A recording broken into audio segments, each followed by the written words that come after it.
వాయనాడ్లో ప్రకృతి సృష్టించిన విలయం గురించి ఎంత చెప్పినా తక్కువే. కలలో కూడా ఊహించని విధంగా భవిష్యత్తులో మళ్లీ ఇటువంటి విపత్తు చూడటం కంటే చావడం మేలు అన్నట్టుగా విరుచుకుపడ్డాయి వరదలు, కొండచర్యలు. ప్రస్తుతం వాయనాడ్లో సహాయక చర్యలు ముమ్మరంగా సాగుతున్నాయి. మృతుల సంఖ్య 300 దాటింది. ఇంకా 300 మంది ఆచూకీ తెలియాల్సి ఉందని అధికారులు అంటున్నారు.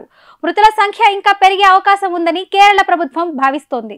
ఇదిలా ఉంటే ఇప్పుడు ఒక కుటుంబాన్ని కాపాడుకోవడానికి కేరళ ఫారెస్ట్ అధికారులు ప్రాణాలకు తెగించి పోరాటం చేశారు. భీకరమైన ప్రకృతిలో పోరాటం చేస్తూ 6 ప్రాణాలు కాపాడారు. అటవీ విపత్తులను సేకరించి మార్కెట్లో విక్రయించి వారికి సరిపడా ఆహార పదార్థాలను కొనుగోలు చేస్తూ ఉంటారు. వారిలో 3 పిల్లలు కూడా ఉన్నారు. వారు అందరూ ఒక గుహలో ఉన్నారని అధికారులకు సమాచారం వచ్చింది. దీనితో ఎలాగైనా కాపాడుకోవాలని భావించి మొత్తం 4 అధికారులు రంగంలోకి దిగారు. ఫారెస్ట్ అధికారి హరీష్ తో పాటుగా సెక్షన్ ఫారెస్ట్ అధికారి బిఎస్ జయచంద్ర, బీట్ అధికారి K Anil Kumar, RRT Anoop Thomas కలిసి ట్రక్కింగ్ చేస్తూ వారి వద్దకు వెళ్లారు. చిన్నారులు ఆకలితో ఉన్నారని తెలుసుకున్న అధికారులు తమతో పాటు ఆహార పదార్థాలను కూడా తీసుకువెళ్లారు.